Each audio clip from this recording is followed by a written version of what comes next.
Hello everyone, welcome to the smart IAS foundation. आज हम लोग डिस्कस करने वाले हैं 30th मई 2024 का current affairs. This is our team, so let's begin with the current affairs for today.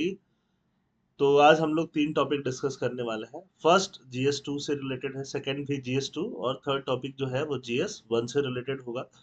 और इनका जो भी पीडीएफ होगा वो आप हमारे टेलीग्राम चैनल से डाउनलोड कर सकते हैं। तो let's start with the first topic. It is the vacation red herring. ये इंडियन एक्सप्रेस से लिया हुआ है हमने, और जीएस पेपर 2 के लिए है। ये बात करता है जजेस के लिए, कि जो सुप्रीम कोर्ट के जजेस हैं या जो फिर हाई कोर्ट के जजेस हैं, जजेस छुट्टी पे चले जाते हैं। छुट्टी पे चले जाने से, उनका वेकेशन टाइम हो जाने से उनके पास वर्कलोड भी होता है, और वर्कलोड और ज्यादा बढ़ जाता है क्योंकि छुट्टी पे गए। इसकी वजह से पेंडेंसीज बढ़ने लग जाती हैं। तो पेंडेंसीज के रिलेटेड ये टॉपिक बात करता है judicial पेंडेंसीज।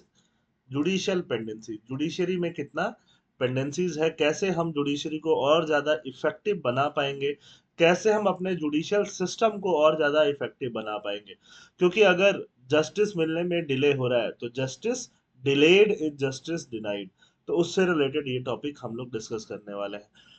Recent debate on judges' working hour. A member of Prime Minister Economic Advisory Council recommended that judges work only a few hours a day, take long vacation and need to modernize. Prime minister के जो economic advisory council है, उनमें के एक member ने बोला है कि जो हाई कोर्ट सुप्रीम कोर्ट जजेस होते हैं वो एक दिन में कुछ ही घंटे काम करते हैं, लंबे वेकेशंस लेते हैं, जिनको मॉडर्नाइज करने की जरूरत है। प्रीलिम्स में आपसे economic advisory council of prime minister के बारे में भी क्वेश्चन आ सकता है। तो आपको ध्यान रखना है कि ये एक नॉन कॉन्स्टिट्यूशनल, नॉन परमानेंट, लेकिन इंडिपेंडेंट बॉडी है, जो एडवाइस देती है, स्पेशली प्राइम मिनिस्टर को एडवाइस देती है इकोनॉमिक मैटर पे। अब इकोनॉमिक एडवाइजर काउंसिल के एक मेंबर के इस बयान पे क्या हुआ, काफी हड़कंप सा मचा हुआ है, डिबेट सा उठने लगा है कि हमारी जुडिशरी की एफिशिएंसी क्या है, और जुडिशरी की एफिशिएंसी कैसे बढ़ाई जाए। क्या जजेस का वर्किंग आवर बढ़ाया जाए, क्या इससे प्रॉब्लम सॉल्व हो जाएगा, कि अभी बहुत सारी चीजें करनी बची हैं। तो मे भी बहुत सारी चीजें करनी बची हैं, सिर्फ जजेस का वर्किंग आवर्स बढ़ा देने से शायद ये प्रॉब्लम सॉल्व नहीं होगा। क्योंकि ये प्रॉब्लम बहुत बड़ा है, जुडिशियल पेंडेंसी का। केसेस इतने पेंडिंग है कि सिर्फ जितने जजेस हैं उनको 1-2 घंटे और ज्यादा अगर हम बुला लेते हैं, उससे ये ज्यादा खत्म होने वाला नहीं है। तो फर्स्ट क्या है, misleading argument, red herring. The argument over whether जजेस शुड सिट फॉर 200 और 365 days distract from deeper issue. Deeper issue से डिस्ट्रैक्ट करता है। हम लोग सिर्फ जजेस को बैठने के मुद्दे पे नहीं जाए, क्योंकि जजेस अगर कॉन्स्टिट्यूशनल बेंच या कहीं भी बैठे हुए हैं तो जितना टाइम वो बैठे हुए हैं आफ्टर देयर सिटिंग आवर्स, वो ऑफिस में भी काम कर रहे होते हैं, जुडिशरी के लिए अपने जजमेंट्स तैयार कर रहे होते हैं, रिसर्च कर रहे होते हैं, ये भी चीजें कर रहे होते हैं। Simplistic solution, proposing that longer bench hour would solve arrear oversimplifies the problem. मतलब किसी बड़े प्रॉब्लम को बहुत छोटा सा एक बोल के हम लोग उसको सिंप्लीफाई करने की कोशिश कर रहे हैं। जबकि जुडिशरी में बहुत सारी स्ट्रक्चरल इश्यूज हैं, स्ट्रक्चरल चैलेंजेस हैं। स्ट्रक्चरल मतलब स्ट्रक्चर की वजह से ही जितने नंबर ऑफ जजेस या तो कम है, या तो फिर प्रोसीजरल डिले है, लैप्सेज हैं, इनके वजह से ज्यादा प्रॉब्लम है। जुडिशियल वैकेंसीज उनमें से एक बहुत बड़ा प्रॉब्लम है। High court vacancies, high court की वैकेंसी जनरली 30% के आसपास है, कहीं कहीं में इनफैक्ट 50% वैकेंट सीट है हाई कोर्ट में जजेस को लेके। सबऑर्डिनेट कोर्ट में 22% के आसपास एवरेज वैकेंसीज हैं। बिहार और मेघालय में मोर देन 30% वैकेंसीज हैं 3 साल से। Sanction strength versus actual strength. Sanction strength कितना है, रिकमेंडेशन है कि 50 जजेस होने चाहिए 10 लाख पॉपुलेशन में, 50 जजेस। बट इंडिया में है कितने, सिर्फ 15 जजेस हैं 10 लाख पॉपुलेशन पे। तो ये एक काफी नंबर ऑफ जजेस पर पॉपुलेशन की अगर हम बात करते हैं तो यहाँ पे हम काफी पीछे रह जाते हैं। और ये डेटा काफी यूजफुल है, ये डेटा जो होते हैं, ये डेटा काफी यूजफुल होते हैं आपके आंसर लिखने के लिए। पेंडेंसीज एंड डिलेज, पेंडेंसीज कितना है, अगर 2021 तक की बात करें हम लोग, तो सुप्रीम कोर्ट में 67,000 से ज्यादा केसेस क्या है, पेंडिंग है। हाई कोर्ट में 91,000 से ज्यादा केसेस पेंडिंग है। 30 ईयर से भी ज्यादा टाइम लग रहा है उनको, है ना। Cases are remaining pending for up to 5 year, 5 year तक केसेस पेंडिंग हो रहे हैं हाई कोर्ट में। सब ऑर्डिनेट कोर्ट में जो एवरेज पेंडिंग टाइम है केसेस का वो कितना है, 3 years है। Complexity and volume of cases, type of cases, जजेस handle a variety of complex case each requiring significant time and effort. हर केस में काफी टाइम लगता है, काफी एफर्ट लगता है। और लॉयर्स क्या करते हैं, लॉयर्स तारीख पे तारीख लेते जाते हैं कई बार, है ना। लॉयर्स को कई बार ऐसा चाहिए होता है कि थोड़ा उनको फीस ज्यादा मिल जाए, पर हियरिंग उनको फीस मिल रहा होता है, तो ट्रायल्स को कई बार ये लोग प्रोलॉन्ग करते जाते हैं, जिसकी वजह से क्या होता है, डिलेज होता है। Infrastructure and support staff shortage, court room में इनसफिशिएंट सब ऑप्टिमल स्टाफ्स है, स्टाफ की शॉर्टेजेस है, और कोर्ट रूम्स भी क्या है, कम है। तो ये इंफ्रास्ट्रक्चर की शॉर्टेज बोली जाएगी और सपोर्ट स्टाफ की शॉर्टेज बोली जाएगी। Quality deficit, language and learning, inconsistencies in language proficiency and legal acumen among जजेस and lawyers lead to procedural delays. मान लो अगर लॉयर है, लॉयर को जो एग्जैक्ट नॉलेज नहीं है, अगर जो भी जुडिशियल हियरिंग्स होनी है या जुडिशियल प्रोसीडिंग्स होनी है, और उनकी इंग्लिश उतनी अच्छी नहीं है, या जो भी उनकी वोकेबलरी है, लीगल वोकेबलरी है, वो इतनी अच्छी नहीं है, या फिर अगर जजेस की भी उतनी अच्छी नहीं हो, तो इनके वजह से जो डिले होते हैं काफी बढ़ते जाते हैं। प्रोलिफरेशन ऑफ अनमेरिटोरियर अपील्स, वैसे अपील जिनमें खास मेरिट नहीं है, अगर वो बहुत बढ़ते जाए। A permissive culture within the legal fraternity allow for unnecessary adjournment and appeal। Unnecessary adjournment होने लगता है, अननेसेसरी अपील, जिससे कि टाइम बहुत ज्यादा जाता है। टेक्नोलॉजिकल चैलेंजेस क्या है, अगर हम टेक्नोलॉजी को अडॉप्ट करने में काफी स्लो है, slow and uneven adoption of technology, कहीं पे टेक्नोलॉजी अडॉप्ट कर रहे हैं किसी कोर्ट में, किसी कोर्ट में नहीं कर रहे हैं, तो इसके वजह से भी काफी फायदा नहीं हो पा रहा है। Funding and resource allocation, under funded judiciary, judiciary के पास पैसे की कमी है। टोटल जितना जीडीपी में जाता है, इनफैक्ट 0.1% भी, 0.1% ऑफ इंडियन जीडीपी भी नहीं जाता है जुडिशरी के पास, ये भी एक इशू है। Per capita spending, the India justice report estimates that per capita spending on the judiciary is less than Rs 150, indicating insufficient budgeting। Judiciary को पैसा और ज्यादा दिया जाना चाहिए, और इसमें खर्चा थोड़ा सा और होना चाहिए। Rising tide of litigation, increase litigation, litigation मतलब केसेस बढ़ना, है ना। इनकम जैसे बढ़ेंगे, ओनरशिप बढ़ेगी, कॉमर्स बढ़ेगा, तो वैसे वैसे एडजुडिकेशन और ज्यादा बढ़ रहा है। ये एक तरह से वैसे तो पॉजिटिव इंडिकेटर है कि लोगों का जुडिशियल सिस्टम में विश्वास बढ़ रहा है, बट हमें और ज्यादा जुडिशरी में जजेस चाहिए, और ज्यादा प्लानिंग चाहिए, बेटर प्लानिंग हमें करना पड़ेगा, बेटर जजेस को मैनेज करना पड़ेगा। Increase case load without restoring the blame, case load को और ज्यादा बढ़ते जा रहा है, और ब्लेम्स को हमें क्या करना पड़ेगा, रिस्टोर विदाउट रिस्टोरिंग करते हुए हमें प्लानिंग करनी पड़ेगी। कहने का मतलब क्या है, प्लानिंग हमें परफेक्ट चाहिए, जुडिशरी एक लिमिट तक ही केसेस मैनेज कर पाएगी, है ना। और जुडिशरी पे बहुत ज्यादा हमें ब्लेम देने की जरूरत नहीं है। और सॉल्यूशंस की बात कर लेते हैं, प्रॉब्लम्स की बात तो हमने बहुत सारी करी, सॉल्यूशंस क्या है। पहला सॉल्यूशन है increase in judicial strength, judiciary में स्ट्रेंथ बढ़ाना।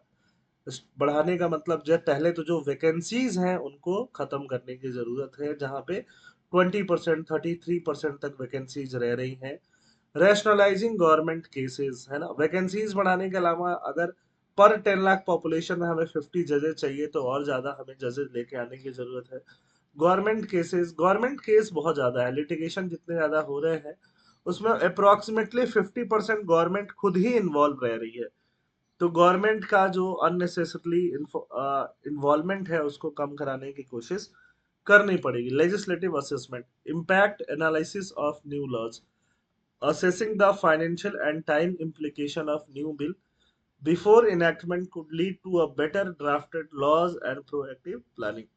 लेजिस्लेटिव असेसमेंट करना होगा, है ना।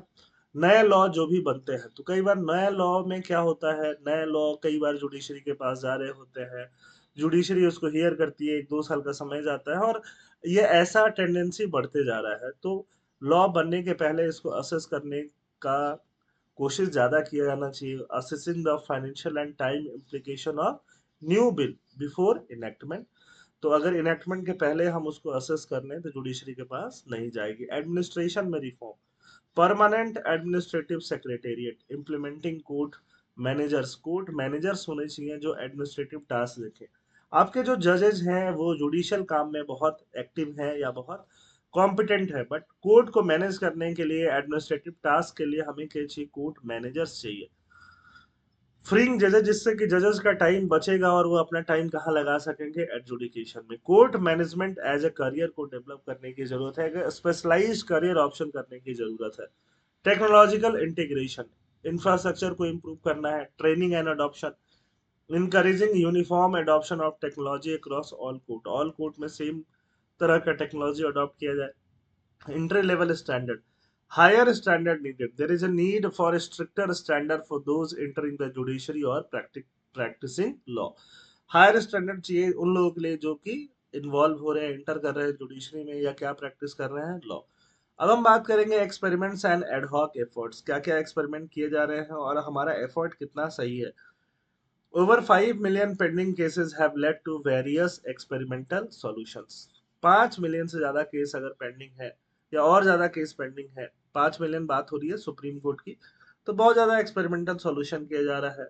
एक होता है मेडिएशन। मेडिएशन का मतलब ट्रायल शुरू होने से पहले जो भी पार्टी इन्वॉल्व है कोर्ट के बाहर मेडिएट कर ले, आपस में सुलझौता कर ले, समझौता कर ले, तो प्री ट्रायल मेडिएशन बोलते हैं। लोक अदालत, लोक अदालत मतलब पीपल्स कोर्ट, वहां पे क्विकर रेजोल्यूशन हो पाएगा। स्पेशलिस्ट कोर्ट है ना, court for specific type of cases के लिए स्पेशलिस्ट कोर्ट हो जाएगा। Specific type of cases, for example अगर बात कर रहे हैं पॉलिटिकल केसेस से रिलेटेड, जहाँ पे इशू ये आता है कि कोई भी पॉलिटिशियन जो है वो एलिजिबल है कि नहीं, उस पे जो जो क्रिमिनल केसेस पेंडिंग है और उनके निपटारे के लिए स्पेशलिस्ट कोर्ट की बात बोली जाती है। Procedural reform, streamlining procedures, procedure कई बार बहुत मुश्किल हो जाते हैं, कम्बरसम हो जाते हैं, तो उसको जैसे बेल ऑर्डर को रिलेट के लिए इलेक्ट्रॉनिक कम्युनिकेशन का यूज किया जा सकता है। Prioritization, focusing on old cases and those involving significant harm, है ना। Tribunals, establishing tribunal for specialized adjudication, जैसे हमने नेशनल ग्रीन ट्रिब्यूनल बनाया है इन्वायरमेंटल मैटर्स के लिए, वैसे ही और ट्रिब्यूनल बनाए जा सकते हैं। अब ये इस पे एक मेंस रिलेटेड क्वेश्चन है। Discuss various measure that can be taken in order to reduce the pendency of court cases in the country. क्या क्या मेजर्स लिए जा सकते हैं जो कोर्ट केसेस की पेंडेंसी को कम करेंगे? तो पहले हमने यहाँ पे मेंशन कर दिया जो है इंट्रोडक्शन के, सुप्रीम कोर्ट में कितने कोर्ट केसेस पेंडिंग है, हाई कोर्ट में कितने केसेस पेंडिंग है। फिर हमने यहाँ पे सब हेडिंग लगा दिया, measures that can be taken in order to reduce the pendency of court cases in the country। अब स्टार्ट कर सकते हो टेक्नोलॉजिकल इंटरवेंशन में, ई कोर्ट कर सकते हैं, वर्चुअल हियरिंग कर सकते हैं, ई फाइलिंग, केसेस की ई फाइलिंग हो सकती है, ऑनलाइन फाइलिंग, ई पेमेंट हो सकता है ना। तो ये एक टेक्नोलॉजिकल इंटरवेंशन करके एक पॉइंट है, उसके अंदर ये 3 सब पॉइंट है। एग्जाम में भी आप ऐसे ही लिखोगे। प्रोसीजरल रिफॉर्म, प्रोसीजर में क्या केस का मैनेजमेंट होना चाहिए, केस का मैनेजमेंट, टाइम बाउंड डिस्पोजल होना चाहिए, mandating time bound disposal of cases specially for small and less complex cases and prevent the buildup of blockage. Time bound cases की, चलो इस तरह का केस हम लोग 1 साल में या 6 मंथ्स में खत्म करेंगे। अल्टरनेटिव डिस्प्यूट रेजोल्यूशन को बढ़ावा देना, जिससे कि कोर्ट में केसेस जाए ही कम, for example mediation, arbitration, conciliation, इनको बढ़ावा देना। फास्ट ट्रैक कोर्ट्स को बढ़ावा देना। इंस्टीट्यूशनल स्ट्रेंथनिंग, जज को और ज्यादा हम लोग लेके आ सकते हैं। अगर 15 जज ही हैं हमारे सेक्शन में स्ट्रेंथ में, तो उसको हम लोग 50 जज तक लेके जा सकते हैं।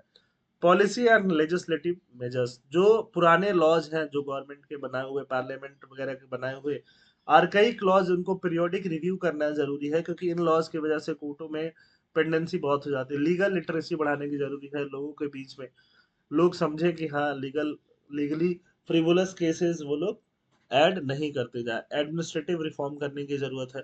कोर्ट मैनेजर्स हायर करने की जरूरत है, जैसा हमने समझा court management as a career बढ़ाने की जरूरत है। ये सब अगर हम लोग करते हैं तो जाहिर सी बात है हम लोग कोर्ट केसेस को कम कर पाएंगे। The judiciary along with the government and legal community must work in tandem to ensure timely justice delivery, upholding the adage justice delayed is justice denied। तो हमें इसको अपहोल्ड करने की जरूरत है। Justice delayed is justice denied, मतलब justice को delay नहीं करना है। तो इन लाइंस पे आप अपना आंसर लिख सकते हो। Second topic of the day की तरफ चलते हैं। सेकंड टॉपिक क्या बात करता है? The end of unipolarity. Unipolarity का एंड हो गया। पोलर, तो अब पहले समझते हैं पोल्स किसको बोलते हैं। जब हम बात करते हैं इंटरनेशनल अफेयर की, तो पोल्स का मतलब होता है पावर सेंटर, है ना। तो क्या यूएसए यूएसए एक सोल सुपर पावर होता तो वही एक पावर सेंटर होता, मेन पोल होता, मेन पावर सेंटर होता। तो यहाँ पे ऑथर जो है वो ऑथर लिख रहे हैं एंड ऑफ यूनिपोलैरिटी, मतलब यूएसए एक सोल सुपर पावर नहीं रहा, ये इस आर्टिकल में क्लेम करते हैं, जो इंडियन एक्सप्रेस का आर्टिकल है। ये बात करते हैं यूएसए का इंटरवेंशन, जो यूएसए का इंटरवेंशन रिसेंटली देखा गया इजराइल और गाजा, इजराइल और हमास वॉर में देखा गया, और यूएसए का इंटरवेंशन जो रिसेंटली देखा गया आपका रशिया और यूक्रेन कॉन्फ्लिक्ट में देखा गया, उसकी बात ये करते हैं कि यूएसए का जो इंटरवेंशन था वो ऐसा था कि एकदम से कन्विंसिंग नहीं था, और यूएसए बहुत सारा मेहनत करने के बाद भी बढ़िया रिजल्ट अपने अकॉर्डिंग ला नहीं पाया। तो जब रिजल्ट नहीं ला पाया तो इसीलिए यूएसए उतना पावरफुल नहीं रहा, इसलिए ये क्लेम करते हैं एंड ऑफ यूनिपोलैरिटी। तो इस आर्टिकल को हम डिटेल में समझते हैं कि हम कैसे इसको समझेंगे। The article examines the perceived double standard and similarities in the US management of the conflict in Ukraine and Gaza. Ukraine and Gaza के कॉन्फ्लिक्ट को मैनेज करने के लिए क्या क्या डबल स्टैंडर्ड लिया यूएसए ने। It contents the despite acquisition of differential treatment the US has maintained a uniform strategy of prioritising military intervention. US का स्ट्रेटजी क्या है, मिलिट्री इंटरवेंशन को प्रायोरिटाइज करता है डिप्लोमेटिक सोल्यूशन के ऊपर। बोथ इंस्टेंसेस में ऐसा ही देखा गया, भले ही कोई clear cut result, clear cut success नहीं आया दोनों का। underscoring the limitation of conventional political narrative. Similar approaches to conflict क्या है? The US has pursued comparable strategies in addressing the conflict in Ukraine and Gaza, opting for military support over diplomatic negotiation. Military support की बात करता है diplomatic negotiation से ज्यादा कौन, US. Both Ukraine and Israel have received arms funding and diplomatic banking from the US. Ukraine को भी US ने, और यूक्रेन और इजराइल दोनों को यूएस ने और उसके एलाइज ने क्या दिया, आर्म्स दिया, फंडिंग दिया। उसके बाद भी स्टेलमेट हुआ। स्टेलमेट मतलब कि कोई हार नहीं रहा, कोई जीत नहीं रहा, उसको क्या बोलते हो आप, स्टेलमेट बोलते हो। Despite substantial support, neither conflict has achieved the stated military aims of Kyiv or Tel Aviv, resulting in a stalemate. ना ही तो इसराइल एकदम कोई रिजल्टेड स्टेटेड मिलिट्री एम को अचीव कर पा रहा है, और ना ही यूक्रेन कर पा रहा है, तो इससे क्या आता है, स्टेलमेट आता है। अब यूएस इतना इंटरवेंशन के बाद भी, अपनी कंट्रीज को सपोर्ट करने के बाद भी जितवा नहीं पा रहा है। इससे क्वेश्चन रेज होता है यूएस का इफेक्टिवनेस का, यूएस का इंटरवेंशन जो होता है उसके regarding. Inadequacy of political narratives, traditional political narrative fail to fully explain the complexity of this conflicts. पुराने जो पॉलिटिकल नैरेटिव्स थे उससे ये अब इन वॉर्स का कॉम्प्लेक्सिटीज जो है, या कॉन्फ्लिक्ट्स का जो कॉम्प्लेक्सिटी जो है वो फुली तरह से एक्सप्लेन नहीं होता है। Narrative of Russian imperialism versus Ukrainian collaboration with NATO and acquisition of Palestinian terrorism versus Israeli apartheid and settler colonialism overlook the evolving dynamics of the conflict. अब इसका मतलब क्या है, इसका मतलब समझते हैं। इसका मतलब ये बोलना चाह रहा है कि रशिया जो है, रशिया एक इंपेरियल कंट्री है। इंपेरियल मतलब अपने एरियाज को बढ़ाना चाहती है। वर्सेस यूक्रेन का कोलेबरेशन किसके साथ होने वाला था, नाटो के साथ, है ना। तो ये एक कॉन्फ्लिक्ट का रीजन यहाँ पे देखा देखा जा रहा था। और पैलेस्तीन की बात करें, पैलेस्तीन की हम बात करें, हमास की बात करें, तो उसको टेररिज्म के साथ लिंक किया जा रहा था। और वर्सेस इसराइल की बात करें तो इसराइल में अपार्थाइड, अपार्थाइड मतलब इसराइल को अरब कंट्रीज ने अकेला छोड़ दिया था। अरब countries for example Saudi Arabia, Egypt, है ना, यूएई, इन सब कंट्रीज ने अकेला छोड़ा हुआ था उस रीजन की कंट्रीज ने, जिसको क्या बोलते हो, अपार्थाइड, बॉयकॉटेड जैसा फील आ रहा था। तो ये सब जो है ये पुराने पुराने नैरेटिव्स हैं, इनकी वजह से अब सिर्फ इनसे पूरी फुली एक्सप्लेन नहीं हो रहा है जो अभी कॉन्फ्लिक्ट चल रहा है वो। Globalisation strategy, the US strategy to globalize the conflict in Ukraine and Gaza has led to unintended consequences, including increased regionalization. US ने चाहा कि जो कॉन्फ्लिक्ट है उसको ग्लोबलाइज कर दे, बट ये और ज्यादा रीजनलाइज हो गया, मतलब रीजन की कंट्रीज और ज्यादा इन्वॉल्व होने लग रही हैं। Mobilising international support for Ukraine and Israel has divided the world. World दो पार्ट में डिवाइड हो गया यूनाइट होने की वजह से। यूनाइट हुआ नहीं लेकिन डिवाइड ज्यादा हो गया। कंसोलिडेटिंग द कन्फ्लिक्ट, अगर वर्ल्ड डिवाइड हो जाएगा तो कन्फ्लिक्ट क्या हो जाएगा, कंसोलिडेट हो जाएगा, कन्फ्लिक्ट और ज्यादा दिन तक चलेगा, कन्फ्लिक्ट में एक रीजनल कैरेक्टर घुस गया, कंट्रीज न्यूट्रलिटी दिखाने लगी, जैसे ग्लोबल साउथ की जो कंट्रीज है, ग्लोबल साउथ किसको बोला जाता है ना, अफ्रीकन रीजन को, साउथ एशियन रीजन को, है ना, लैटिन अमेरिकन रीजन को, इन जो अंडर डेवलप्ड कंट्रीज थी या नॉन इंडस्ट्रियलाइज्ड नेशन थे, इनको क्या बोला गया, ग्लोबल साउथ। इनमें ये ग्लोबल साउथ में एक तरह से न्यूट्रलिटी आने लग गया कि ना तो हम यूएस के साथ हैं ना तो यूएस के अगेंस्ट है, मतलब यूएस यूएस किसके साथ है, इसराइल के साथ है और यूक्रेन, तो यूएस के साथ होना मतलब इसराइल यूक्रेन के साथ होना, तो ये लोग न्यूट्रलिटी ज्यादा दिखाने लग गई, जैसा कि नॉन अलाइनमेंट मूवमेंट्स के टाइम से ही देखा गया था। टर्की टर्की जो है यूएस का काफी अच्छा एलाइड है ना, वेस्टर्न एलाई है। Turkey maintains neutrality by balancing relationship and refraining from fully aligning with one side. तो टर्की क्या कर रहा है, रिलेशनशिप बैलेंस कर रहा है और किसी के साथ अलाइन नहीं हो रहा। Reinforcement of regional character, call for cease fire in Gaza and neutrality in Ukraine reinforce the regional nature of this conflict. Cease fire की जब बात हम गाजा में करते हैं और यूक्रेन में न्यूट्रलिटी की बात करते हैं तो regional nature of the conflict उभर के सामने आता है। The regionalization challenged the US attempt to maintain a unipolar international system and undermine effort like the Abraham Accord. Abraham Accord किसके किसके बीच में, इसराइल के बीच में था, यूएई के बीच में था, है ना, बहरीन था, उसमें यूएसए ने ये अब्राहम एकॉर्ड करवाया था। तो रीजनलाइजेशन की वजह से जो यूनिपोलर इंटरनेशनल सिस्टम है वो अंडरमाइन हुआ। यूएस ने कराया था अब्राहम एकॉर्ड, कुछ खास फायदे वाला वो अभी नहीं दिख रहा है। ग्लोबल पॉलिटिक्स पे क्या इफेक्ट पड़ा, the focus on regional conflict undermines the global dominance of US. Regional politics conflicts की वजह से यूएस का डोमिनेंस जो है वो धीरे धीरे कम हो रहा है। हेजमोनिक रोल मतलब लीडरशिप वाला रोल यूएस का क्या हो रहा है, कम होते जा रहा है। Economic and technological advancement have shifted politics toward regional dynamics, reducing the efficacy of US intervention to re-establish global order। जिससे कि यूएस का एफिकेसी कम हो रहा है, जिससे कि यूएस इंटरवेंशन जो था, हमेशा से यूएस कहाँ पे, इराक में, हमेशा से यूएस कहाँ पे, अफगानिस्तान में इंटरवीन करते रहा है कि ग्लोबल ऑर्डर को रीएस्टैब्लिश कर पाए, वो अब धीरे धीरे कम दिख रहा है, यूएस इतना इफेक्टिव नहीं दिख रहा है।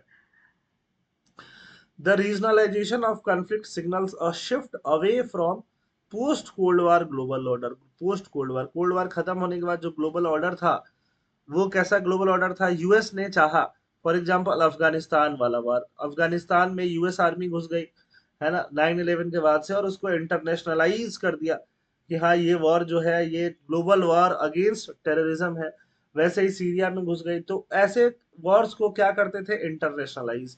बट अभी जो वॉर है इसराइल और आपके हमास के बीच में या यूक्रेन और रशिया के बीच में, ये रीजनलाइजेशन मतलब ये दो कंट्रीज जो है उनके बीच का ज्यादा लगने लग रहा है, रादर देन कि कोई इंटरनेशनलाइजेशन वाली बात जिसमें सारी कंट्रीज यूएस का सपोर्ट कर रही है। The task for the US is to adopt to this shift by creating a new international order based on the balance of power among regions and middle power. US को क्या चाहिए कि नया international order बनाए जिसमें balance of power क्या रहे, maintain रहे। अब हम बात करते हैं third topic of the day. What is the third topic of the day, an overview of the Amrut scheme. Amrut scheme किसके लिए है, अमृत स्कीम है अर्बन एरियाज के लिए, सिटीज के लिए जो स्कीम है अमृत। तो अर्बनाइजेशन जो है वो GS1 का पार्ट होता है, तो उससे रिलेटेड ये स्कीम है जो द हिंदू में आया हुआ है, इसको समझते हैं। The context of the news center on India's rapid urbanization and the challenges associated with providing adequate urban infrastructure. कहाँ पे, particularly in light of ambitious goal set by AMRUT. AMRUT का फुल फॉर्म क्या है, Atal mission for rejuvenation and urban transformation scheme. इस scheme का overview लिया गया है इस आर्टिकल में, और साथ साथ में अर्बनाइजेशन की हालत कितनी खराब है वो बताया गया है। अमृत स्कीम क्या है, Amrut scheme NDA one government ने जून 2015 में लॉन्च किया था, जो कि अर्बन एरियाज के रेजुविनेशन और ट्रांसफॉर्मेशन के लिए था। Aimed at improving urban infrastructure in Indian cities and towns. Objective क्या क्या है, access to water and sewage, water and sewage के एक्सेस रहे, टैप वाटर का, अर्बन ग्रीनरी रहे, ग्रीनरी मतलब पेड़ पौधे रहे, ओपन स्पेसेस खुला खुला सा जगह भी रहे जहाँ पे आप योगा मेडिटेशन खेलने के लिए जा सको, वॉक करने के लिए जा सको, पॉल्यूशन का रिडक्शन हो, चाहे नॉइज पॉल्यूशन का रिडक्शन की बात हो, एयर पॉल्यूशन का और वाटर पॉल्यूशन का। अब ये आप डेटा के रूप में यूज कर सकते हो कि अर्बन पॉपुलेशन अभी कितनी है। अर्बन एरियाज में 36%, 2047 तक 50% ऑफ द पॉपुलेशन सिटीज में रहेगी इंडिया में, ऐसा माना जा रहा है। उसके लिए फाइनेंशियल रिक्वायरमेंट कितना होगा, वर्ल्ड बैंक एस्टिमेट करता है कि 840 बिलियन, याद रखना billion dollar, is needed over the next 15 years to meet the bare minimum urban infrastructure। जो भी इंडियन सिटीज में बेयर मिनिमम अर्बन इंफ्रास्ट्रक्चर चाहिए, चाहे वो रोड्स हो, चाहे वो ओवर ब्रिजेज हो, चाहे वो वाटर फैसिलिटीज हो, चाहे वो पार्क्स हो, चाहे वो ओपन स्पेसेस हो, उसमें कम से कम 840 बिलियन डॉलर खर्चा होने वाला है। अमृत 1.0 क्या कहता है, ये 500 सिटीज एंड टाउन्स को कवर करता है जिनका पॉपुलेशन क्या है, 1 लाख या 1 लाख से ज्यादा है। बेसिक अर्बन इंफ्रास्ट्रक्चर को इम्प्रूव करने की कोशिश करता है। टोटल बजट इसका 15-16 से 19-20 तक कितना था, 50,000 करोड़ के अराउंड। फाइनेंशियल असिस्टेंस इसको कौन दे रहा था, centre, with the remainder mobilise by state and cities, बाकी बचा हुआ स्टेट मोबिलाइज करेंगे और सिटीज। फिर अमृत 2.0 लॉन्च किया गया। ये कब लॉन्च हुआ, 2021 में लॉन्च हुआ। एक to aim to make cities water secure, water secure करने की बात की गई। Provide functional water tap connection to all household करने की बात की गई, जो जो स्टैट्यूटरी टाउन्स है सब में। एम्बिशियस टारगेट लिया इसने कि 100% सीवेज मैनेजमेंट होगा 500 अमृत सिटीज में, जहां जहां अमृत लागू हो रहा है। टोटल बजट इसका 3 लाख करोड़ के अराउंड रखा गया है। सेंट्रल गवर्नमेंट कितना कंट्रीब्यूट करेगी, 76,760 करोड़ के आसपास कंट्रीब्यूट करेगी। बाकी पैसा स्टेट और सिटीज से ही मोबिलाइज किया जाएगा। क्या क्या चैलेंज एड्रेस होना है यहाँ पे, वाटर का इंफ्रास्ट्रक्चर, पीने वाला पानी तो चाहिए ना। आप देख रहे थे अभी बेंगलोर में पीने वाले पानी की काफी किल्लत हो गई है, दिल्ली में होते रहती है हमेशा, चेन्नई में काफी पहले 2-3 साल पहले काफी किल्लत हो गई थी, और साथ में इनफैक्ट गुवाहाटी में भी पीने वाले पानी की किल्लत होते रहती है, प्रॉब्लम है ना। Ensuring reliable and safe drinking water supply to urban household, developing efficient water management system, efficient water management system develop करना है। मोबिलिटी, ये वाटर के रिलेटेड हो गया। अब मोबिलिटी मतलब कहीं जाना आना। encouraging the use of public transport, creating infrastructure for non motorized transport, जहां मोटराइज ट्रांसपोर्ट नहीं है उसके लिए इंफ्रास्ट्रक्चर क्रिएट करना जिससे कि ट्रैफिक कंजेशन से छुटकारा मिले, पॉल्यूशन कंट्रोल कम करना, ट्रांसपोर्ट सिस्टम और अच्छा बेटर करके, जैसे फॉर एग्जांपल मेट्रो ट्रो, ग्रीन बसेस जो हाइड्रोजन बसेस हैं या सीएनजी बसेस हैं उनको यूज किया जा सकता है। ग्रीन स्पेस को डेवलप करना मतलब पार्क वार्क है ना, रोड के किनारे भी पेड्स लगाना, ट्रीज लगाना है ना, एयर क्वालिटी को और इम्प्रूव करना, ये सारी बातें यहाँ पे। रियलिटी चेक क्या है अमृत स्कीम का, health and sanitation, water related death जो हो रहे हैं 2 लाख हो रहे हैं इंडिया में, जिनको अच्छा वाटर नहीं मिलने से, सैनिटेशन हाइजीन नहीं मिलने से वो लोग मर रहे हैं। डिजीज बर्डन जो है इंडिया में बड़ा है, 40 टाइम्स हायर देन चाइना है disease burden.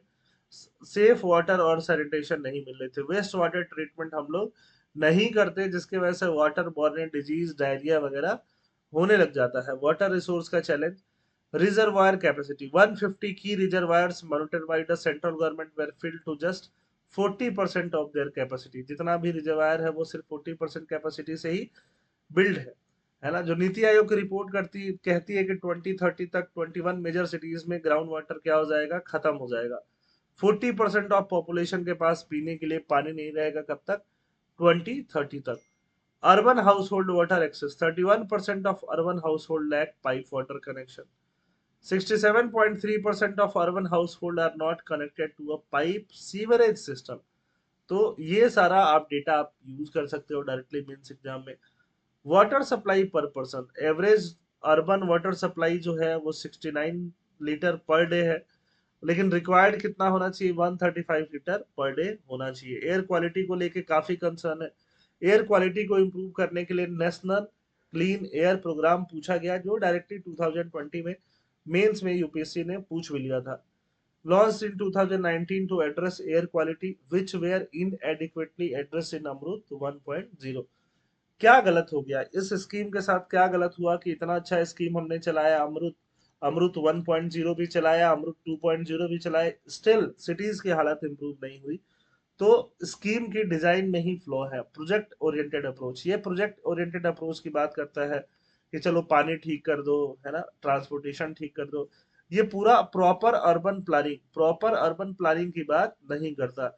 Lack of local participation, local community participation को इन्वॉल्व नहीं करना एक बहुत बड़ा खामियाजा रह जाता है, गलती रह जाती है। गवर्नेंस में क्या है, जो भी डिसीजन मेकिंग है वो टॉप डाउन है, ऊपर से नीचे की तरफ आ रही है। ब्यूरोक्रेट्स लोग के द्वारा ये डोमिनेटेड है, लोकल वॉइसेस वहां पे काफी कम है। 74th अमेंडमेंट क्या कहता है? The scheme overlook the constitutional provision for empowering local urban body. 74 amendment कहता है कि लोकल अर्बन बॉडी को बहुत ज्यादा एम्पावर करो। अमृत इस स्कीम जो है उसको एम्पावर नहीं करती।